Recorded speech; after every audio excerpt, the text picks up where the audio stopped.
Hello everyone, स्वागत है आप सभी का हमारे यूट्यूब चैनल निधि पाठशाला में। आज हम लोग पढ़ेंगे बंगाल की खाड़ी में गिरने वाली महत्वपूर्ण नदियों के बारे में। पिछले क्लास में हमने देखा था अरब सागर में गिरने वाली नदियों के बारे में। आज हम उसी में आगे पढ़ रहे हैं बंगाल की खाड़ी में कौन कौन सी नदियाँ गिरती हैं। तो सबसे पहले हम स्टार्ट करते हैं दामोदर नदी से।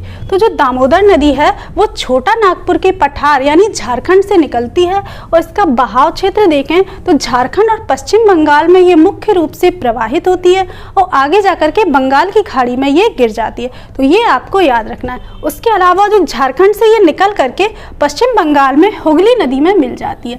ये क्वेश्चन बहुत ज़्यादा इम्पोर्टेंट है, तो आपको याद रखना है। नेक्स्ट देखते हैं स्वर्ण रेखा नदी के बारे में। जो स्वर्ण रेखा नदी है वो रांची के पठार झारखंड से निकलती है। उसके अलावा बहाव क्षेत्र इसका देखें तो झारखंड, उड़ीसा और पश्चिम बंगाल यानी 3 राज्यों में ये प्रवाहित होती है और आगे जाकर के बंगाल की खाड़ी में ये भी गिर जाती है। अब देखते हैं बैतरणी नदी के बारे में। जो बैतरणी नदी है वो क्योंझर पठार उड़ीसा से निकलती है और इसका बहाव क्षेत्र देखें तो उड़ीसा से ये निकलती है यानी उड़ीसा में प्रवाहित होती है। उसके बाद ये बंगाल की खाड़ी में जाकर के गिर जाती है। नेक्स्ट देखते हैं ब्रह्माणी नदी के बारे में। जो ब्रह्माणी नदी है ये 2 नदियों से मिलकर के बनी है। एक है शंख नदी, एक है कोयल नदी।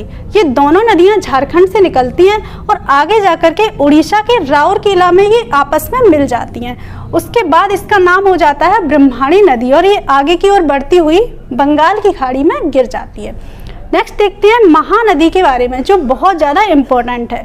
तो महानदी जो है वो सिंघावा पहाड़ी छत्तीसगढ़ से निकलती है। उसके बाद इसका बहाव क्षेत्र देखें तो छत्तीसगढ़ और उड़ीसा में ये प्रवाहित होती है और बंगाल की खाड़ी में ये गिर जाती है। नेक्स्ट है जो महानदी है वो उड़ीसा के कटक शहर में अपना डेल्टा बनाती है। ये क्वेश्चन पूछा जा चुका है तो आपको बहुत अच्छे से याद रखना है। नेक्स्ट है महानदी की जो हम सहायक नदियां देखेंगे तो तेल नदी और जोंक नदी यानी तेल नदी और जोंक नदी इसकी सहायक नदियां हैं। तो आई होप फ्रेंड्स ये सारे पॉइंट आपको बहुत अच्छे से समझ में आए होंगे। अब हम आगे देखते हैं गोदावरी नदी के बारे में जो मोस्ट इम्पॉर्टेंट है। अब गोदावरी नदी है उसका उद्गम होता है त्र्यंबकेश्वर पहाड़ी नासिक से। ये आपको इसका उद्गम बहुत अच्छे से याद रखना है, ये क्वेश्चन बहुत ज़्यादा पूछा जाता है।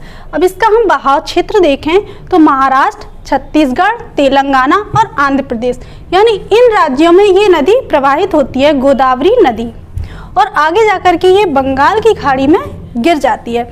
नेक्स्ट अगर देखा जाए तो गोदावरी नदी दक्षिण भारत की सबसे लंबी नदी है। ये आपको याद रखना है, दक्षिण भारत की सबसे लंबी नदी कौन सी है? गोदावरी नदी। अब इसकी लंबाई कितनी है? तो 1465 किलोमीटर इसकी लंबाई है।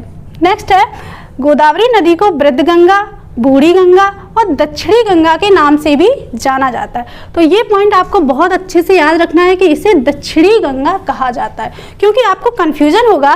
जो कावेरी नदी है उसे दक्षिण भारत की गंगा कहा जाता है और जो गोदावरी नदी है इसे दक्षिणी गंगा कहा जाता है। तो ये आपको बहुत अच्छे से समझना है।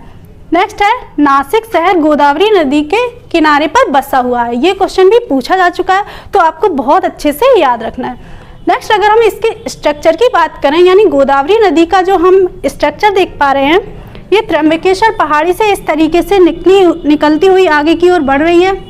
अब हम देखते हैं जो लेफ्ट साइड से इसकी जो कौन कौन सी सहायक नदियां हैं और राइट साइड से कौन कौन सी इसकी सहायक नदियां हैं। तो जो लेफ्ट साइड से हैं वो है पेनगंगा नदी। पेनगंगा नदी आगे की ओर बढ़ती है और गोदावरी नदी में फाइनली ये मिल जाती है। और पेनगंगा की भी जब हम सहायक नदियों की बात करें तो इसकी कुछ सहायक नदियां, एक है बरधा नदी और दूसरी है बेनगंगा नदी। ये 2 नदियां जब पेनगंगा नदी में मिल जाती हैं तब इसका नाम होता है प्राणहिता नदी। तो फाइनली ये गोदावरी नदी में जाकर के मिल जाती हैं। अब हम नेक्स्ट देखते हैं इसके आगे जो इंद्रावती नदी है ये भी फाइनली जाकर के गोदावरी नदी में मिल जाती है। अब हम आगे देखते हैं जो लेफ्ट साइड से एक है सबरी नदी। जो सबरी नदी है ये भी गोदावरी नदी में जाकर के मिल जाती है। अब हम देखते हैं राइट साइड से कौन कौन सी इसकी सहायक नदियां हैं। तो इसमें आपको मुख्य रूप से एक नदी याद रखना है जिसका नाम है मंजिरा नदी। तो मंजिरा नदी ऊपर की ओर जा करके प्रवाहित होकर के गोदावरी नदी में फाइनली मिल जाती है। तो आई होप फ्रेंड्स ये अब बंगाल की खाड़ी में गिरने वाली कुछ महत्वपूर्ण नदियां थी जो आपको बहुत अच्छे से समझ में आई होंगी। तो अगर आपको हमारा वीडियो पसंद आया है तो आप हमारे वीडियो को लाइक कीजिए, हमारे चैनल को सब्सक्राइब कीजिए और शेयर भी कीजिए।